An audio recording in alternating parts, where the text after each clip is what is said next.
एक और काफ़ी महत्वपूर्ण मुद्दा है क्योंकि भारत आदिवासी पार्टी 4 विधायक और 1 सांसद देती है राजस्थान की राजनीति काफ़ी कम समय काफ़ी ज़्यादा आपका प्रभुत्व बढ़ा है। लेकिन इस बार जो विधानसभा का मानसून सत्र उसमें भारत आदिवासी पार्टी के 3 विधायक प्रमुख तौर पे प्रतिनिधित्व कर रहे हैं। क्या कुछ मुद्दे हैं इस बार के? देखिए, मुद्दे तो हमारा पहला मुद्दा शुरू से ही रहा है कि हम शिक्षा पे हम लोग काम करना चाह रहे हैं। अगर शिक्षा व्यवस्था सही हो गई, ढंग से हो गई, तो वहाँ का युवा जागरूक होगा, उनको रोज़गार मिलेगा। दूसरी बात ये है कि स्कूलों में आज के हालात अपन देखते हैं तो स्कूलों के हाल बदहाल ही है। मतलब वहाँ ना तो टॉयलेट टॉयलेट की सुविधाएँ हैं, ना पानी, बिजली, जो भौतिक सुविधा स्कूलों में होनी चाहिए, वो सुविधाएँ है ही नहीं। झालावाड़ की घटना आप देख लो, उस घटना से राज्य सरकार हरकत में तो आई, सूचियाँ मांग ली कि स्कूलों की क्या स्थिति है, सारी सूचियाँ क्या सूचियाँ मांगने के बाद स्कूलों की जो स्थिति वो सुधार लाएगी या नहीं लाएगी वो आने वाला समय तय करेगा। पर शिक्षा की जो व्यवस्थाएं हैं वो बिल्कुल सही तरीके से नहीं है राजस्थान में। एक पलायन का मुद्दा भी क्या आप लगातार उठाएंगे इस बार भी? क्योंकि हमेशा से आप उठाते आए हैं, आपके कई बयानों में भी पलायन का मुद्दा काफ़ी महत्वपूर्ण माना जाता है, तो क्या इस बार भी आप उस पर केंद्रित रहेंगे? देखो, हमारा पहले ही मुद्दा था कि हम कड्डना बैक वाटर का जो पानी है उसके लिए हम लोग प्रयास कर रहे हैं। उसका अभी सर्वे भी हो गई है, टेंडर भी हो गई, सारी चीज़ें हो गई। वो पानी अगर हमें मिल जाता है, वो पानी पीने का है। अब हम चाहेंगे कि हमें सिंचाई के लिए पानी मिल जाए।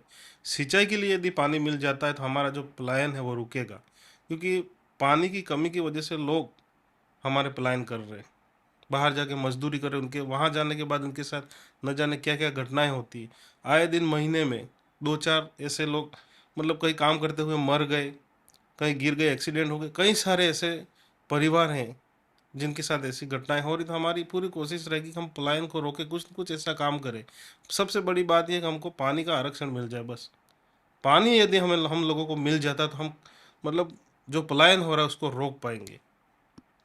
अगर मान लीजिए कि आपकी तमाम सारी ये जो मांगे हैं, चाहे कालीबाई जी के इतिहास को वापस पाठ्यक्रम में शामिल करना या कनाडा वेट वाटर का वो शमायत करना, लेकिन अगर ये जो सरकार है इस वक्त की राजस्थान की सरकार है, उनके द्वारा इन मांगों को नहीं माना गया, तो फिर क्या करेंगे आप लोग? देखिए, दक्षिणी राजस्थान के जो आदिवासी हैं, सरकार क्या चाहती है और क्या नहीं चाहती है वो ये लोग जानते हैं। और सरकार काम क्यों नहीं करना चाह रही है वो भी ये जानते हैं। अगर काम करती है तो ठीक है, अगर काम नहीं करती है तो आने वाले समय में उनको भी उनका रास्ता दिखा देगी वहाँ की जनता। उनको समझाने की ज़रूरत नहीं। हम लोगों ने कोशिश की है कि मत का अधिकार, अपना जो मत का अधिकार है उसका क्या महत्व है।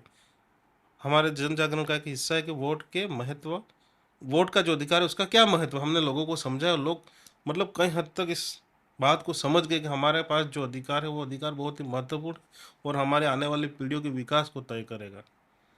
अ, यहाँ में दर्शक जो हमको लगातार देखते हैं वो भी अच्छी तरह जानते होंगे कि मैं खुद स्वयं डूंगरपुर से ही आता हूँ, तो ये मेरा व्यक्तिगत अनुभव है, पर मैं आपके साथ साझा करना चाहता हूँ कि मुझे ऐसा लगता है कि आजकल जो आदिवासी युवा पीढ़ी है वो नशे की आदी होती जा रही है, तेज़ बाइकें चलाना, छोटे मोटे क्राइम में इन्वॉल्व होना। तो क्या आप इससे सहमत है? आपको लग रहा है कि ऐसा कुछ हो रहा है?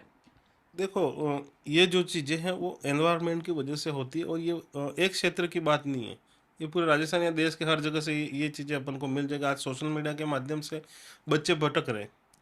पर अभी आपने हाल ही में देखा, डूंगरपुर के जो एसपी साहब है मनीष जी, उन्होंने एक अच्छा सा अभियान चलाया और वहाँ पर अभी काफ़ी परिवर्तन आ गया है। और मैं भी एसपी साहब से हमेशा टच में रहता हूँ। और ये जो प्लान था वो शुरुआत में आए थे, हम लोग मिले थे और मुझे उन्होंने पूछा था कि अपन को क्या करना चाहिए। तो मैंने उनको बताया था कि बच्चे जो है अच्छा दिखने के लिए, अपने फॉलोवर्स बढ़ाने के लिए इंस्टा पे इस प्रकार की रील वगैरह डालते हैं, तो अगर आपको लगे तो आप इसके लिए कुछ कर सकते हो। और एसपी साहब ने इसके जस्ट बाद कुछ दिनों में ये अभियान चलाया था। तो हम बैठे तो उस टाइम पे ये राय, ये मानो मैंने रखी थी। जी। हाँ।